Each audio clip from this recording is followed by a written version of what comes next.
गहरी नींद में मुझे मोबाइल की रिंगटोन सुनाई दी। अचानक हड़बड़ाहट में मैंने मोबाइल उठाया तो सुबह के 4 बज रहे थे। कॉल रिसीव करते हुए घबराहट हो रही थी। इतनी सुबह फ़ोन का आना किसी अनहोनी घटना का संकेत था।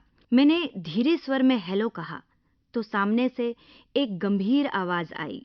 वह अय्याश लड़की अब इस दुनिया में नहीं रही। मेंटल हॉस्पिटल से डॉक्टर तनु का फ़ोन था। यह शब्द सुनते ही सामने दीवार पर मुझे सारे दृश्य मानो एक फिल्म के रूप में दिखाई देने लगे। सोनी, जी हाँ, यही नाम था उस अल्हड़ नादान लड़की का, जो एक छोटे से पहाड़ी गांव में रहती थी। जो दिन भर भूखे प्यासे तितलियों के पीछे भागा करती थी, जिसका मन पहाड़ों की तरह साफ और सुंदर था, जो चेहरे पर भोलापन लिए पूरे गांव में चहकती थी। पिता एक संस्थान में चपरासी थे। आमदनी थोड़ी कम थी, मगर खुशियां बेतहाशा थी। सोनी हर रात अपनी छत पर बैठकर तारों को पकड़ने की कोशिश किया करती थी और हमेशा अपने पापा से कहती, देखना पापा, मैं एक दिन इन तारों से बहुत ऊपर जाऊंगी। दिन बीतते गए और सोनी 15 बरस की हो गई। सोनी की चमकती आंखें कई ख्वाब देखने लगी। सोनी का स्कूल बाजार के समीप था। अक्सर सोनी को बाजार में जितेंद्र खड़ा दिखता। जितेंद्र, जो एक टैक्सी ड्राइवर था। जितेंद्र ने इशारों ही इशारों में कब सोनी को अपना बना लिया, सोनी को भनक तक न लगी। समय तेज गति से आगे बढ़ते हुए फूलदेई के त्योहार तक आ पहुंचा। सोनी की मां सोनी के लिए फूलों की टोकरी सजा रही थी कि अचानक सोनी के पिता ने मां के हाथ से टोकरी छीनकर बाहर फेंक दी और फूट फूट कर रोने लगे। तेरी सोनी ने हमें मुंह दिखाने लायक नहीं छोड़ा। भाग गई उस टैक्सी ड्राइवर के साथ। घर में मानो कोहराम मच गया। पूरे 7 दिनों तक घर में चूल्हा नहीं जला।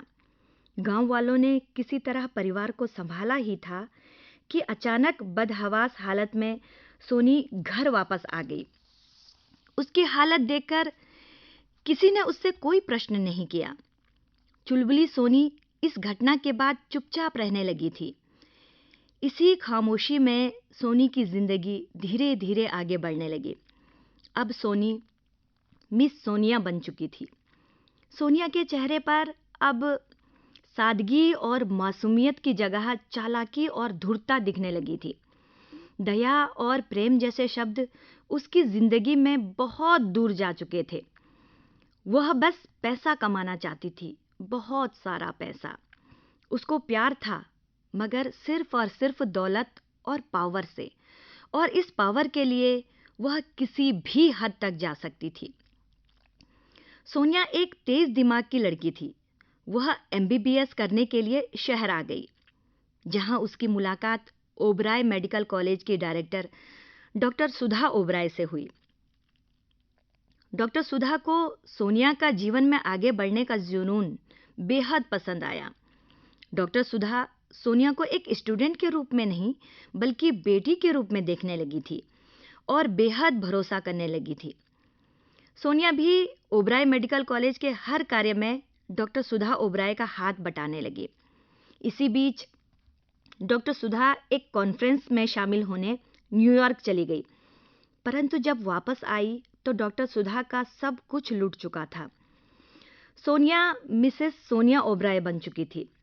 अब उस संस्थान में सिर्फ और सिर्फ सोनिया के फैसले ही लागू होते थे। सोनिया ने उस संस्थान को पूरी तरह से अपने हाथों में ले लिया था।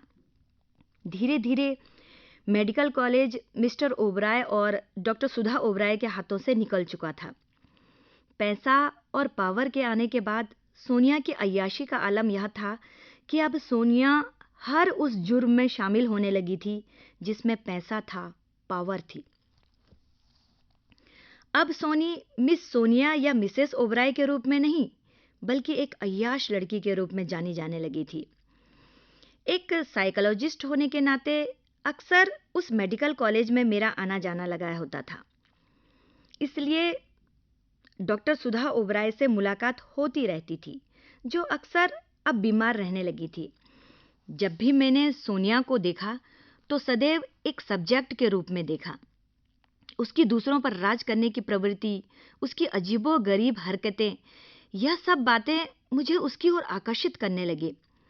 अक्सर जब भी उसको देखती तो उसके बारे में जानने की प्रबल इच्छा होती, क्योंकि उसकी अति महत्वाकांक्षा के कारण मुझे सोनिया कभी नॉर्मल नहीं लगी। संपूर्ण मेडिकल कॉलेज में उसके बारे में तरह तरह की बातें प्रचलित होने लगी। उसका रहस्यमयी रूप से कहीं आना जाना, अपने आप को दूसरों से दूर रखना, अपने हर रिश्ते को छुपाने की कोशिश करना, ये सभी बातें सबके लिए किसी रहस्य से कम नहीं थी। बेटी, पत्नी, माँ, बहू जैसे रिश्तों से सोनिया बहुत दूर थी। यानी उसकी जिंदगी में कुछ भी नॉर्मल नहीं था। मेरे लिए सोनिया रिसर्च का एक अच्छा टॉपिक थी। बड़ी जद्दोजहद के बाद मैंने सोनिया से दोस्ती कर ली। सोनिया एक विचित्र लड़की थी। उसके फ्लैट पर किसी का भी आना जाना अलाउड नहीं था। यह बात मैं अच्छी तरह से जानती थी, परंतु इसके बाद भी मैं एक दिन शाम 7 बजे अचानक उसके फ्लैट पर पहुंच गई। सोनिया नशे में धुत थी। न जाने क्यों मुझे देखकर सोनिया मुस्कुराई और अंदर आने का इशारा किया।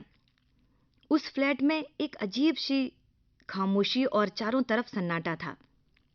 उस सन्नाटे में सोनिया ने लड़खड़ाती जुबान से मुझे ड्रिंक ऑफर करते हुए कहा, कहो, क्या जानना चाहती हो मेरे बारे में?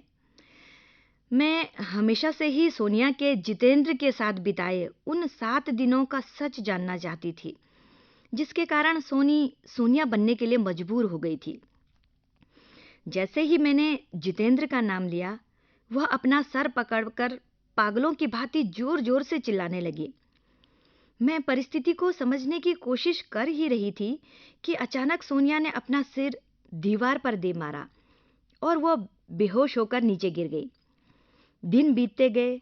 सोनिया के अजीबोगरीब फैसलों और हरकतों से संपूर्ण मेडिकल कॉलेज का स्टाफ दुखी था। उसकी दूसरों को परेशान करने की प्रवृत्ति अब संपूर्ण संस्थान को प्रभावित करने लगी थी।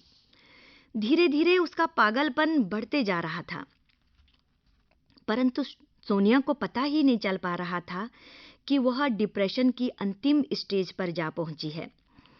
एक दिन एक केस के सिलसिले में मेरा मेडिकल कॉलेज जाना हुआ। वहां एक पेशेंट जितेंद्र से मेरी मुलाकात हुई, जिसे मेडिकल कॉलेज का स्टाफ लहूलुहान हालत में इमरजेंसी वार्ड में ले जा रहा था। पूछने पर पता चला कि सोनिया मैडम को जितेंद्र नाम से इतनी नफरत है कि वह जितेंद्र नाम के व्यक्ति को बर्दाश्त नहीं कर सकती है। मैडम ने धारदार हथियार से जितेंद्र पर हमला किया था। धीरे-धीरे संस्थान के सभी कर्मचारी परेशान होकर ओबराय मेडिकल कॉलेज छोड़कर जाने लगे। इसी तरह दिन बीतते रहे। एक दिन डॉक्टर सुधा ओबराय का मुझे फोन आया कि सोनिया ने मिस्टर ओबराय पर चाकुओं से हमला कर दिया है और सोनिया को मेंटल हॉस्पिटल भेज दिया गया है। मेंटल हॉस्पिटल में सोनिया से किसी को मिलने की इजाजत नहीं थी। बहुत कोशिशों के बाद मैं सोनिया से मिलने में कामयाब हुई। सोनिया की हालत देखकर लगा कि काश सोनिया ने अपना दिमाग अच्छे कार्यों के लिए इस्तेमाल किया होता। मैंने सोनिया को आवाज दी, सोनिया, क्या तुम मुझे पहचान रही हो? सोनिया ने नजरें उठाकर मुझे देखा और सिर हिलाकर हामी भर दी। मैंने बिना समय गवाए तुरंत सवाल किया, क्या तुम जितेंद्र को जानती हो? सोनिया एकदम खामोश हो गई। मैंने 1 घंटा उसके साथ बिताया, परंतु उसके मुंह से एक शब्द नहीं निकला। बस एकटक होकर वह मुझे देखती रही। थक हार कर मैं घर वापस आ गई। यह सिलसिला कई दिनों तक चलता रहा। मुझे उम्मीद थी कि मैं एक दिन सोनिया के रहस्यों को जानने में सफल जरूर होंगी, परंतु आज उस रहस्यमयी अय्याश लड़की की मौत ने सारे रहस्यों पर पर्दा डाल दिया है। काश वह अय्याश लड़की हमेशा अल्हड़ नादान सोनी ही बनी रहती। अभी आप डॉक्टर राजकुमारी चौहान की कहानी अय्याश सुन रहे थे, कथा सागर के अंतर्गत। आकाशवाणी का ये देहरादून केंद्र है FM 100.5 मेगाहर्ट्ज पर।